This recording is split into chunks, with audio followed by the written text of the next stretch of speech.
ان کی اسٹیبلشمنٹ سے لڑائی کے بعد اقتدار سے رخصتی کے نتیجے میں عام انتخابات کے بعد نواز شریف اقتدار میں آئے اور آنے کے کچھ عرصہ بعد ہی جنرل تعینات کر دیا۔ کہا جاتا ہے کہ جنرل اسلم بیگ کو اپنی ملازمت میں توسیع کی امیدوں پر پانی پھرنے پر نواز شریف سے بہت گلہ تھا۔ جنرل اسلم بیگ سے قبل general Zia ul Haq chief of army staff تھے، جنہیں وزیر اعظم ذوالفقار علی بھٹو نے 1 مارچ 1976 کو آرمی چیف تعینات کیا تھا۔ انہی جنرل ضیاء نے بھٹو کو اقتدار سے ہٹایا اور حکومت پر قبضہ کرنے کے بعد مسلسل 12 سال 169 دن یعنی اپنے مرنے تک آرمی چیف رہے۔ پاکستان کی تاریخ میں جنرل ضیاء نے سب سے طویل عرصے تک آرمی چیف کا عہدہ سنبھالا تھا۔ پاکستانی فوج میں جنرل ضیاء ہی وہ پہلے آرمی چیف تھے جنہوں نے خود اپنی مدت ملازمت میں توسیع کی اور فوج میں بطور آرمی چیف توسیع کی روایت ڈالی۔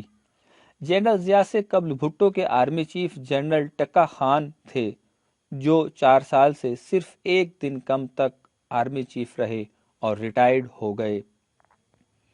جنرل ٹکا خان کی سربراہی سے قبل آرمی چیف کا عہدہ کمانڈر ان چیف کے طور پر جانا جاتا تھا۔ پاکستان آرمی کے 1947 سے 1972 تک 6 کمانڈر ان چیف رہے، جن میں general Frank Messervy, general Douglas Gracey, general Ayub Khan, general Musa Khan, general Yahya Khan اور جنرل گل حسن خان شامل تھے۔ ان 6 میں سے 2 یعنی جنرل ایوب خان اور جنرل یحییٰ سب سے متنازع تھے۔ جنرل ایوب اس لیے کہ انہوں نے پہلے گورنر جنرل اسکندر مرزا کی ہدایت پر حکومت برطرف کی اور پھر خود اسکندر مرزا کو برطرف کر کے اقتدار پر قبضہ کیا۔ جنرل ایوب خان ملک کے پہلے مقامی کمانڈر ان چیف تھے۔ ان دنوں کمانڈر ان چیف کی مدت ملازمت 4 سال ہوا کرتی تھی۔ بوگرا حکومت کے گھر جانے کے بعد ایوب خان کو سن 1955 میں بطور کمانڈر ان چیف 4 برس کی مزید توسیع مل گئی، یعنی یہ پہلا موقع تھا کہ جب فوج کے سربراہ کی طرف سے مدت ملازمت میں توسیع کی ناپسندیدہ روایت فوج میں متعارف کروائی گئی۔ جون 1958 میں جب دوسری توسیعی مدت ختم ہونے میں سال بھر باقی تھا، انہیں صدر اسکندر مرزا کے دباؤ پر فیروز خان نون حکومت سے مزید 2 برس کی پیشگی توسیع مل گئی۔ حالانکہ فیروز خان نون اگلا commander in chief major general Nawabzada general Sher Ali Khan Pataudi کو دیکھ رہے تھے اور بقول Altaf Gauhar commander in chief Ayub Khan کو یہ گوارا نہ تھا۔ دراصل اس وقت تک اسکندر مرزا اور جنرل ایوب میں بھی گہری دوستی ہو چکی تھی۔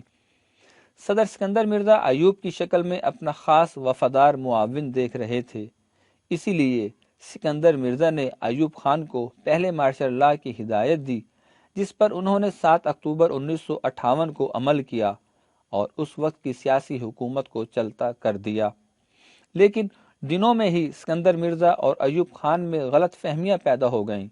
اس پر جنرل ایوب خان نے فوجی افسران کی ایک ٹیم اسکندر مرزا کے گھر بھیجی۔ رات گئے انہیں نیند سے اٹھایا گیا اور 27 اکتوبر 1958 کو بطور صدر ان سے استعفیٰ لے کر ایوب خان خود صدر بھی بن گئے۔ یعنی جس شخص نے ایوب خان کو مدت ملازمت میں توسیع دلوائی، وہ خود گھر بھیج دیا گیا۔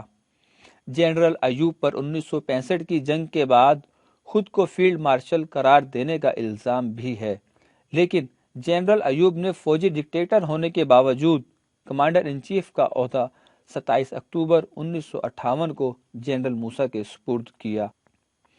بعد ازاں 18 ستمبر 1966 کو یحییٰ خان اس عہدے پر فائز ہوئے۔ جنرل ایوب خان کی اقتدار پر گرفت کمزور ہوئی تو یحییٰ خان نے 31 مارچ 1969 کو انہیں گھر بھیج کر خود اقتدار پر قبضہ کر لیا۔ جنرل یحییٰ خان خود اقتدار اور کمانڈر ان چیف کی سیٹ پر جمے رہتے اگر 16 دسمبر 1971 کو مشرقی پاکستان بنگلہ دیش نہ بن جاتا۔ مشرقی پاکستان میں شکست نے 20 دسمبر 1971 کو یحییٰ خان کو گھر جانے پر مجبور کیا ورنہ آج شاید تاریخ میں ان کا نام بھی اپنے عہدے سے چمٹ کر توسیع لینے والوں کی فہرست میں شامل ہوتا۔